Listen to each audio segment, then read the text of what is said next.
Assalamualaikum warahmatullahi wabarakatuh. Hari ini di hadapan kita sudah ada Chery Omoda 5 tipe Z. Ya, ini merupakan mobil yang selalu dibahas masalah value for money-nya. Gak salah juga, tapi value for money-nya itu gak hanya soal fitur. Yang mana biasanya kalau mobil China kita ya oke lah unggul fiturnya, tapi rasa berkendaranya bisa dibilang kurang. Kalau ini saya bilang value for money-nya termasuk untuk rasa berkendaranya. Selain itu, ini tipe terendah tapi desainnya justru nggak overkill kayak tipe tertingginya. Di mana aja bedanya? Kita langsung bahas di video kali ini.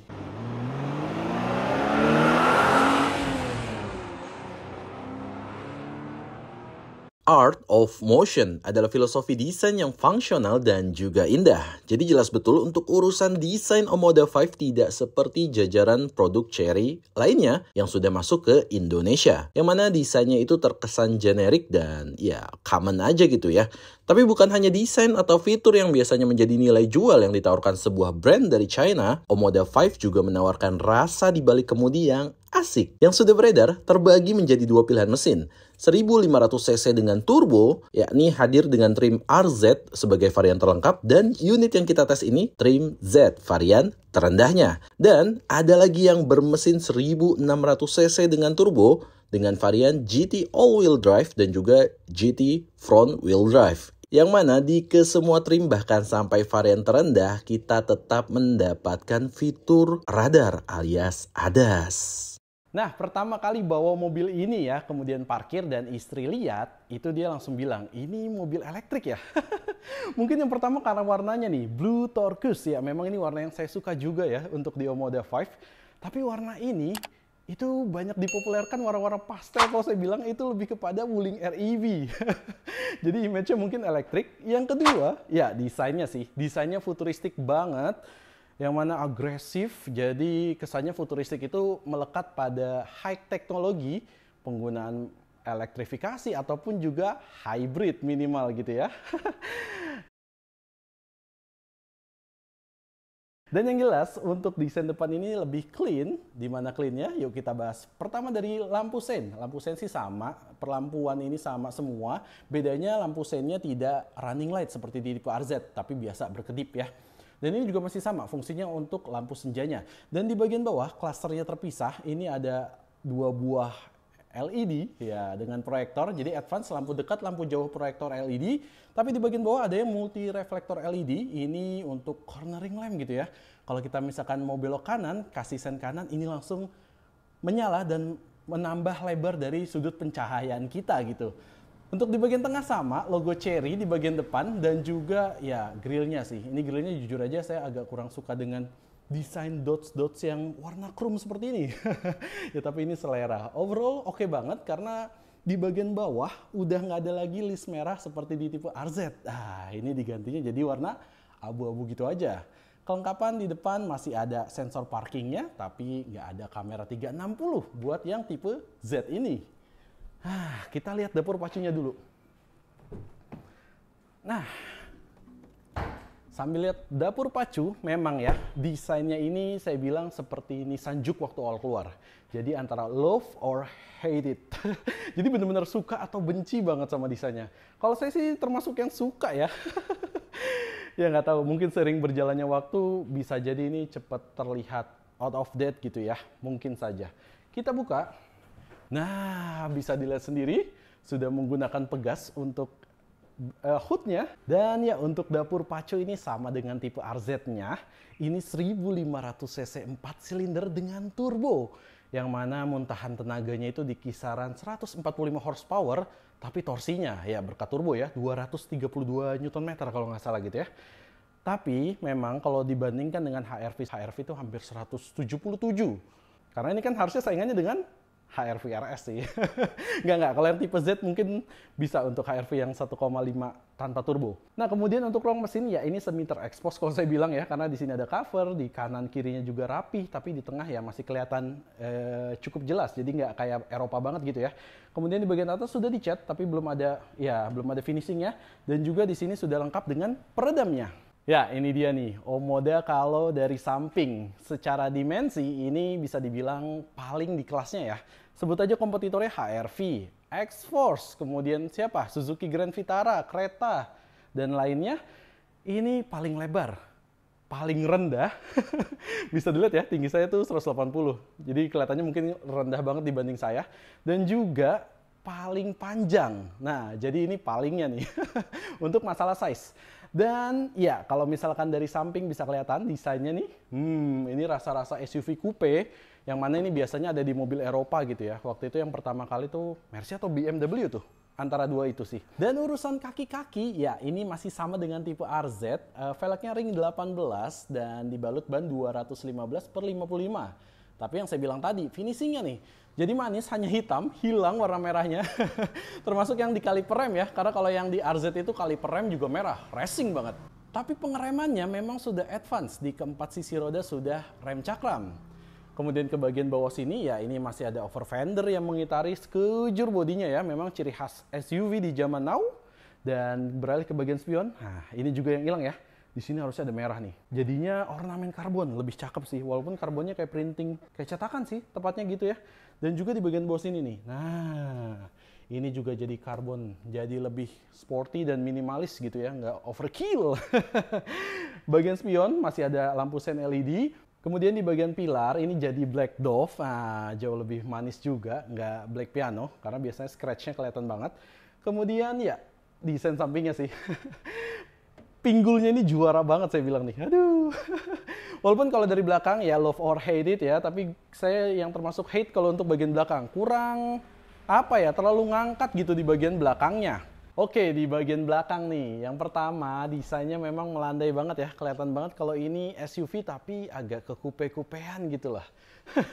Yang pertama di bagian atas, di situ ada antena shark fin, kemudian di bawahnya ada spoiler, yang mana spoilernya cakep deh saya bilang. Kenapa? Dia kebagi dua layer dan di sini ada bolongan tuh, jadi ya mungkin benar-benar berfungsi untuk downforce gitu ya. Dan di bagian tengah sini, ya ada third brake stop lamp yang LED dan ini terintegrasinya dengan si spoilernya ini sih. Kalau nggak ada sih kelihatan cukup botak kayaknya nih, gitu. Kemudian di bagian kaca, ya kacanya miring banget, super landai dengan lengkap dengan garis defoggernya. Serta masih ada wiper yang minimalis di situ dan ya kalau di belakang logo Chery-nya nggak ada, diganti dengan tulisan Chery seperti ini. Ini mati ya kalau di sini ya, jadi nggak fungsi, cuman mika aja. Nah, tapi di bagian lampu ini yang beda nih. Kalau misalkan di tipe RZ, dia ada running sun light-nya juga ya. Dan yang paling penting adalah animasi di stop lamp-nya. Ya, kalau di stop lamp-nya ini, yang ini jadi nggak ada animasinya. Animasinya tuh hadir kalau misalkan kita buka kunci gitu. Nah, ini nggak ada kan? Biasanya di sini ada animasi nih. Ciu, gitu. Jadi pakai suara. Yang jelas ini nggak ada. Kemudian ke bagian bawah ini ada Omoda 5, di sana ada 230T, ya 230 itu adalah torsinya gitu ya, T-nya turbo. Di bagian bawah masih ada panel plastik yang dengan lapisan karbon seperti ini. Di bawah, ini palsu sih. Jadi aslinya knalpotnya di sini nih, lubangnya nih di bagian bawah sini. Dan ini ya cukup jadi pemanis aja lah. Memang secara desain harusnya sih bagus kalau punya muffler seperti ini ya. Tapi sayang ini bohongan. Di belakang masih lengkap dengan sensor parking dan juga di sini ada mata kucing gitu ya. Di bagian sini 1, 2, dan 3 di bagian bawah sini. Dan untuk yang tipe Z ini kamera hanya tersisa di bagian belakang sini karena nggak ada kamera 360 ya. Jadi di bagian spion samping itu nggak ada. Gitu. Kemudian kalau kita buka, ya aksesnya sudah elektrik. Jadi kalau aki kalian habis dipastikan nggak bisa membuka bagian belakang. Dan ini juga yang beda ya. Karena kalau misalkan di tipe RZ dia power tailgate. Kalau kita buka, terus kita mundur sedikit, dia langsung otomatis membuka. Kalau ini masih manual. Tapi masih lengkap, di sini ada ya pembatasnya separator yang bisa kita lepas nih, talinya seperti ini. Dan juga bisa kita taruh rumah kalau misalkan tidak dibutuhkan. Cukup diangkat aja seperti ini. Bisa ditaruh di rumah. Kemudian, untuk di bagian bawah ini cukup mewah. Untuk bahannya ya, bludru. Dan juga cukup materialnya bagus gitu ya. Di bagian bawahnya lagi ini ada ya sedikit kompartemen dengan separator seperti busa atau gabus gitu ya. Dan ya untuk masalah bangku ini masih bisa dilakukan pelipatan 40-60 gitu ya. Nah kurang lebih seperti itu. Jadi bagasinya itu cukup luas ke dalam ya. Dan kita bisa bawa barang yang cukup panjang. Tapi memang kalahnya di bagian tinggi nih. Ya secara desainnya ya tadi mengorbankan untuk masalah akomodasi di bagasi. Sisanya di sini ada soket 12 volt dan juga lampu untuk bagasi bagian belakang. Kita balikin lagi dulu ya. Nah, walaupun ini tipe Z, tapi memang fitur kekinian yang tersisa juga masih lumayan banget. Di antaranya ya follow me home ya. Lampu depan tetap menyala ketika kita masuk rumah sepersekian menit, bisa diatur juga sih dari dalam gitu. Kemudian, kalau kita mendekat, nah seperti Wuling REV nih, asal kuncinya ada di genggaman kita, ya dia auto open ataupun auto lock away gitu ya. Dan yang paling saya suka lagi, remote-nya seperti ini kan tadi ya, kelihatan mewah, black piano, sampingnya chrome, belakangnya logo Chery. Dan ini masih bisa kita atur beberapa, di antaranya nyalakan mesin. Dari yang tombol di bagian bawah ya, startup engine. Kalau kita hold sepersekian detik nih yang bagian bawah, nah dia bakalan nyala. Tapi nyalanya kondisinya terkunci ya, bisa dilihat dari auto foldingnya nih. Kalau kita dekatkan, nah baru terbuka. Dan di bagian dalam, lihat nih. Kita masuk dulu deh. Di bagian dalam itu masih ada notif, remote-nya masih, jadi intinya ini masih mode remote nih untuk menyalakan. Yang mana panel AC nggak bisa kita fungsikan. Jadi kalau blowernya nggak bisa saya kecilin ini karena belum nyala ya. Syaratnya adalah kita injak pedal rem. Nah, di speedometer berubah dan juga head unit menyala, baru kita bisa. Nah, jadi safety ya, mobilnya belum terbuka kalau kita nggak buka kuncinya. Hanya untuk menyalakan dan mematikan mesin yang fungsinya ya bisa mendinginkan kabin terlebih dahulu gitu. Kemudian masih ada lagi dari remote nih. Kita kunci dulu ya. Kita kunci. Nah, masih ada lagi yang dari remote. Kalau kita tahan di tombol unlock-nya ya. Kita tahan, dia mau otomatis terbuka semua jendelanya. Wah, ini bisa mengeluarkan hawa panas. Jadi kalau dirasa sudah cukup ya, dan kita kunci, tahan lagi tombolnya. Itu akan menutup semua bagian jendelanya. Serta, ya menyalakan mesin lagi. Startup engine, udara hawa panas sudah keluar dan kita masuk kabin sudah lebih dingin karena mesin nyala dan AC nyala gitu ya. Kalau kita pegang, sentuh, langsung terbuka. Oke, modenya masih sama kayak yang tadi ya. Menarik kan? Nah, kita kecilkan dulu sedikit dan kita lihat dulu door trimnya. Di sini memang hard plastik semua ya. Tapi bahan plastiknya bisa dibilang cukup berkualitas nih. Yang ada soft panel cuma di sini nih, di bagian tangan. Justru ini penting ya. Bahannya kukulitan dengan jahitan asli seperti ini. Nah, kemudian di sini ada panel yang warnanya gold, ini kayak iPhone, dan juga di sini warna silver brush gitu ya. Ini nih yang menarik nih, kalau kita tarik ya, ini kan sebenarnya hand grip yang biasa suka taruh koin. Di sini, ini menariknya untuk tombol unlock dan lock pintu, ini tombol gitu. Nah, jadi mewah banget. Serta untuk fitur retract-nya ya, kalau kita pencet, melipat, nah ini juga tombol. Kemudian yang nggak umum adalah untuk ngatur spionnya. Untuk sisi kanan kirinya dipilih, lampunya menyala berarti sisi kanan bisa kita atur nih. Untuk electric mirror-nya. Ini sih wah banget rasanya bagi saya ya. Kemudian di belakangnya ini all auto untuk power window-nya ke semua jendela. Dan juga balik lagi, ini fungsinya atau pencetannya tombol gitu ya. Bunyinya klik-kliknya juga asli lagi untuk lock jendelanya. Sisanya udah sih, di bawahnya ada kompartemen untuk cup holder dan juga sedikit side pocket yang cukup tipis. Ya, kemudian di sini ada speaker ya bagian bawah, termasuk di sini nih. Dan ini untuk membuka kap mesin tadi di depan. Di sini baru untuk tangki bensinnya yang ada di sebelah kiri. Dan ini nih pedalnya piano. Jadi enak banget ya rasanya untuk cruising itu masih nyaman banget. Dan memang ya langsung kedap mungkin ya. Dan memang mobil ini ya secara jujur nih materialnya wah banget sih untuk kelas mobilnya. Oke, nanti kita bahas sambil jalan deh. Nah, kita review interiornya sambil jalan nih, agak berbeda. Yang pertama untuk bagian dashboard, ya ini soft touch loh, jadi luar biasa ya, soft touch dengan ada teksturnya. Di bagian sini ya piano black semua, dan ini tampilannya sebenarnya dengan yang tipe tertingginya RZ nggak ada bedanya. Di sini juga masih ada wireless charging, di sini juga untuk naro kunci kalau misalkan sinyalnya sudah lemah ya gitu ya. Dan ya, lihat nih untuk masalah kabin, kerasa banget mewahnya gitu ya.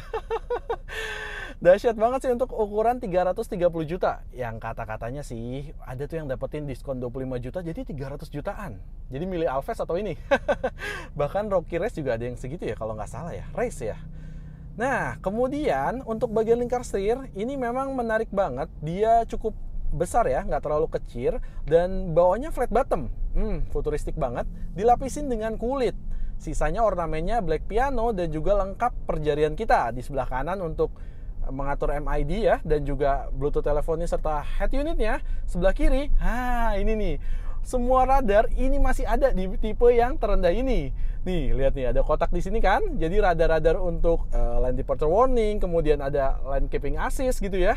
Semuanya ada. Jadi kalau lihat di spion itu ada logo untuk pertanda kalau ada objek di kanan kiri kita, termasuk di speedometernya. Dan juga untuk setirnya memang lengkap ya, bisa di teleskopik dan juga bisa tilt steering, tapi yang saya notice adalah tilt steeringnya terlalu tinggi posisi defaultnya, sedangkan joknya itu bisa rendah banget, jadi kayak sedan.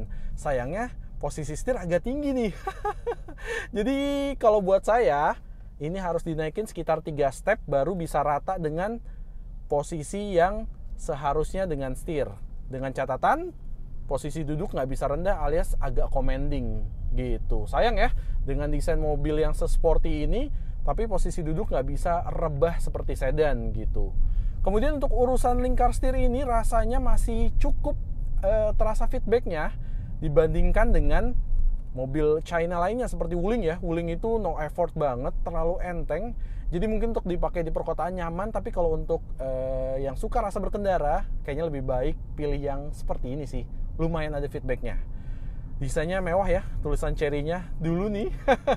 Nama Chery kita sempat cukup underestimate, tapi sekarang ya oke lah. Kemudian untuk desain speedometer ini digital, bisa diatur di sini, banyak pengaturannya ya. Kalau saya mau coba satu-satu ya. Sebentar, nih display, kemudian ada time setting, mulai dari klasik, streamer. Kalau streamer kita ubah nih, dia akan berubah di speedometer. Nah, kelihatan ya. Tuh, tampilannya jadi berubah, sangat menarik dan atraktif, bergantung dari apa yang kita punya nih. Sebentar, sebelum kita lanjutin, kita coba ke mode sport ya, karena di sini ada driving mode, dan kita coba rasakan sedikit. Wow, masya Allah. Oke. Udah ya, cukup aja ya. Karena kita punya limit, balikin lagi ke Eco. Ya, jadi dia punya dua mode berkendara ya, Eco dan Sport. Yang mana kalau Sport tadi jambakannya lumayan berasa banget tuh turbonya. Dan ini mobil China yang bener-bener nggak hanya mentingin fitur. Karena kan biasanya China itu menawarkan, oke, mobilnya valuable, harganya cukup terjangkau di kelasnya, tapi untuk urusan fitur berlimpah. Nah, sayangnya mengesampingkan untuk mesin, baik itu tenaga dan juga driving experience secara keseluruhan. Seperti rasa berkendaranya. Kalau ini enggak, serius deh. Tenaga mesin oke gitu ya untuk di kelasnya. Kemudian untuk lingkar setir feedbacknya lumayan, dan posisi mengemudinya luar biasa ergonomis. Jadi ini enggak hanya sekedar fitur, tapi value untuk rasa berkendaranya juga juara. Dan juga masalah bantingan suspensi ya. Jadi bantingan suspensinya itu karakternya bagus banget. Nggak stiff gitu ya. Kan ada mobil yang untuk mengejar masalah stabilitas dia cukup keras. Kalau ini empuk, tapi ketika di tikungan gitu ya, waktu di tikungan tuh rasanya masih cukup tolerable lah. Yang bagian belakang tuh masih toleransinya oke, ngebuang sedikit aja rasanya. Ya, jadi nyaman banget bantingannya ini. Walaupun di belakang itu semi independen loh, jadi belum full independence tau saya ini untuk Omoda 5 ini.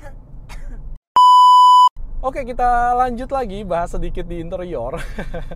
Di sini speakernya lihat tuh, lengkap sih, masih lengkap, masih ada juga tweeter nih di sisi pilarnya, tapi memang sudah nggak menggunakan yang premium. Selain itu bedanya lagi dengan yang Omoda 5 RZ itu nggak ada tadi ya. Di sini kan harusnya ada tombol yang bisa menunjukkan 360 derajat view dari kendaraan ini sudah hilang. Sisanya untuk tombol home dan juga tombol multimedianya aja. Nah, lanjut untuk speedometernya tadi nih. Jadi ini speedometernya bagus banget, full digital, dan juga ada objek-objek mobil sekitar gitu ya, karena ada radarnya tadi ya, ada ADAS. Itu kelihatan tuh kayak Tesla, di depan ada objek apa, walaupun memang suka miss sih yang saya bilang ya. Itu lihat tuh, di depan ada truk, kalau di speedometernya padahal nggak ada sama sekali, mobil biasa aja gitu. Dan juga karena mobil ini masih lengkap dengan ADAS ya, jadi kalau kita jalan di tol, kemarin saya coba, itu cukup Bisa dibilang responsif banget ya ADAS-nya ya. Ketika kita mepet banget ke jalur garis putus-putus marka jalan yang kanan dan kiri, dia langsung ada respon. Responnya itu getar di setirnya. Jadi disuruh balik lagi ke tengah gitu ya, jangan sampai menyentuh dengan garis. Begitu juga kalau kita mau take over. Kalau kita mau take over tanpa menyalakan sein, dia juga bakal bunyi atau ada getaran di bagian setir gitu. Selain itu biasa ya, kalau ada objek kanan kiri yang mendekat, dia juga akan ada warning di bagian spion kita. Nah tuh kayak ada warna menyala, tanda, dan juga warning gitu. Selain itu ada adaptive cruise control. Itu tuh serius deh, bisa semi autonomous untuk mobil ini. Ya walaupun nanti akan ada notif gitu ya, sesekali kita harus megang lagi setirnya. Cruise control kan adaptif, jadi kaki kita bisa diangkat. Kalau ada mobil di depan, dia bakal melambat, dan nanti kalau sudah nggak ada rintangan, dia akan kembali ke kecepatan yang dituju. Kemudian setirnya bisa diatur oleh lane keeping assist tadi ya, jadi dia bisa mempertahankan posisi mobil tetap di tengah di antara marka jalan. Wah, itu asik banget sih. Kemudian untuk bagian head unit ini cukup lengkap layarnya ya. Jadi ada Apple CarPlay, Android Auto yang mana bisa colok kabel ataupun juga wireless. Dan ini masih ada voice command, Hello Cherry kalau di sini ya. Tapi memang Oke, dia merespon ya sebentar. Tapi memang masih bahasa Inggris kalau di sini. Jadi belum seperti Wuling yang menggunakan bahasa Indonesia. Jadi cukup lengkap lah untuk sistem head unitnya. Beralih ke bagian bawah, memang sepertinya nih Omoda ini mengedepankan fitur yang bisa dibilang sedikit untuk tombol-tombolannya gitu ya, tombol fisiknya. ya memang ini ya, kalau bagi saya sih saya kurang suka nih, nggak berasa. Jadi kalau misalkan kita naikkan turunkan suhu ya begitulah, nggak berasa. Tapi di sini AC-nya cukup lengkap ya, di mana dia bisa dual zone. Ini bisa dimatikan synchronize-nya, jadi kanan kiri bisa berbeda. Di sini mau 27 misalkan, di sini 19 masih bisa berjalan. Atau kita synchronize, jadi dua-duanya di temperatur yang sama. Kemudian untuk ya pengaturan AC arah sembulan masih lengkap, dan juga masih ada defogger belakang tadi ya. Dan ya semuanya itu masih cukup mumpuni banget sampai ke auto AC-nya gitu ya. Kemudian, nah dari head unit kita beralih ke bagian bawah nih. Ini ada wireless charging ya. Walaupun ya kalau dipakai sih saya suka panas iPhone ya. Di sebelah kanannya ada lambang kunci yang mana kalau kuncinya lemah bisa kita dekatkan ke sini. Dan ini nih, lihat nih. Jadi transmisinya kan CVT, kemudian penggerak roda depan. Ya ini ngingetin sama Juke sih sebenarnya awal-awal, karena ada mode tadi ya, mode berkendara. Tapi yang futuristik adalah tuas persnelingnya, lihat tuh. Asik banget ya.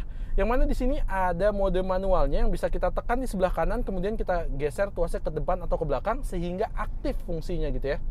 Ya, walaupun CVT biasanya cuman rekayasa aja gitu ya untuk perpindahan giginya. Di sini ada rem parking yang elektrik, kemudian juga ya ada auto hold-nya. Jadi lengkap banget, dan ini udah nggak laki lagi. Di sisi sini ini ada lampu hazard ya, yang mana berkedip juga kalau kita tekan. Saya coba sebentar. Kemudian di sisi kanan ini, nah ini yang masih tersisa ya. Untuk head unit volumenya, alhamdulillahnya masih ada button atau tombol fisikal lah yang bisa kita putar-putar, dan juga untuk mematikan serta menyalakan head unitnya.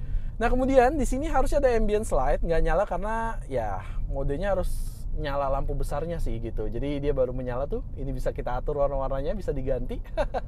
Dahsyat banget, mewah.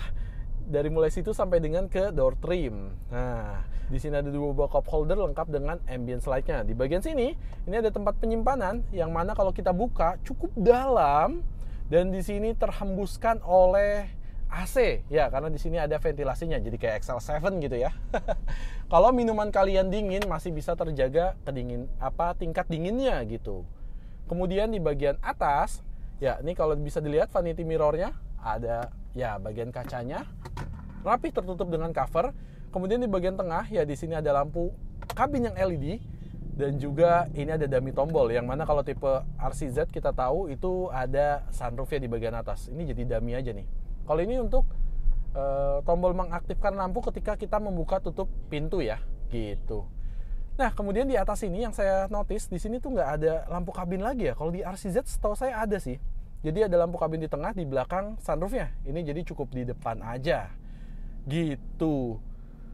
Nah, untuk seat belt ini juga rapi, datangnya dari pilar dan ada height adjusternya bisa diatur. Dan di dalam kabin ini bedanya lagi dengan RCZ, memang kaca jendelanya ya, dia nggak menggunakan yang double glass gitu tuh, yang akustik ya dibilangnya ya. Serta ya untuk di sini nggak ada sunroof yang tadi saya bilang, dan ini kali ya spionnya di sini cuman day and night view biasa aja gitu. Tapi yang jelas untuk harga selisih 70 juta tuh kayaknya worth it sih. Fitur-fitur tadi, apalagi ya sunroof untuk RCZ itu nggak seberapa besar gitu dibandingkan dengan HR-V misalkan, karena dia panoramik gitu ya. Dan ya, yang selanjutnya adalah kita bicara masalah sudut pandang pengemudi. Memang ini karena desainnya kekupe-kupean ya, semuanya landai. Depannya landai, kanan kiri juga cenderung kecil, apalagi kaca belakang. Itu persis deh, pokoknya kayak Nissan Juke kalau saya bilang. Karena dulu sempat cukup lama pakai Nissan Juke gitu, itu feelingnya mirip lah, kurang lebih sempit-sempitnya gitu ya. Walaupun secara dimensi ini jauh lebih besar dari Nissan Juke. Kemudian untuk safety ini luar biasa. SRS airbag ada di bagian dashboard, dan juga ada di bagian pilar ya, pilar sini nih, pilar B, dan juga ada di bagian jok. Walaupun yang balik lagi kalau RCZ punya ventilated seat, di sini nggak ada jadinya. Tapi kita masih dapetin jok yang modelnya bucket ini seperti jok racing. Kalau lihat dari belakang ini seperti punuk. Seperti ini ya, seperti jok pocong kalau dibilang, walaupun dengan kondisi yang lebih proper, cukup memeluk gitu. Dan bedanya lagi di sini nggak menggunakan full kulit, tengahnya itu masih menggunakan fabric. Saya suka banget. Jadi bagian punggung nggak terasa panas seperti bagian kulit gitu. Dan di belakang masih ada lengkap nih, ada kisi-kisi AC di bagian bawah, di bagian tengah, dan juga di bagian bawahnya itu untuk tunnelingnya nggak terlalu tinggi. Jadi nyaman banget untuk bertiga. Serta masih ada lengkap juga untuk sandaran tangannya di bagian tengah, lengkap dengan cup holdernya. Ya, memang dari desainnya ini ya, yang kekupe-kupean, jelas kabin belakang itu menjadi terkorbankan sedikit ya. Mulai dari headroom, kemudian juga legroom, jadi cukup sempit gitu ya. Tapi memang untuk joknya sendiri proper, ada 3 headrest, nyaman juga, ada safety beltnya, dan juga ada handrestnya. Jadi Masya Allah, di belakang sih masih cukup enjoy, yang berkurang hanya akomodasi di bagian kaki dan kepala aja. Nah, kita langsung aja masuk ke recapnya. Jadi kalau kalian punya budget di angka 300 jutaan, kalian suka bawa mobil sendiri, suka dengan driving experience, tapi memang sedikit mengorbankan akomodasi di bagian belakang, ya let's say kita suka berkendara mungkin 2 ya, suami istri di belakang, anak, atau juga sesekali orang menumpang gitu ya. Kalian bisa banget pertimbangin ini deh menjadi kandidat untuk pilihan mobil kalian. Karena serius, ini nggak hanya jual fitur yang biasanya mobil China seperti itu ya, tapi ini juga memberikan rasa berkendara yang luar biasa. Ya, ini mobil China yang terenak yang pernah saya coba. Oke, sekian aja videonya. Terima kasih telah menonton. Jangan lupa diklik like, di komen, serta di subscribe. Dan jangan lupa juga untuk follow sosial media saya di Instagram dan juga di TikTok @brodan.id. Sekian aja videonya. Wassalamualaikum warahmatullahi wabarakatuh.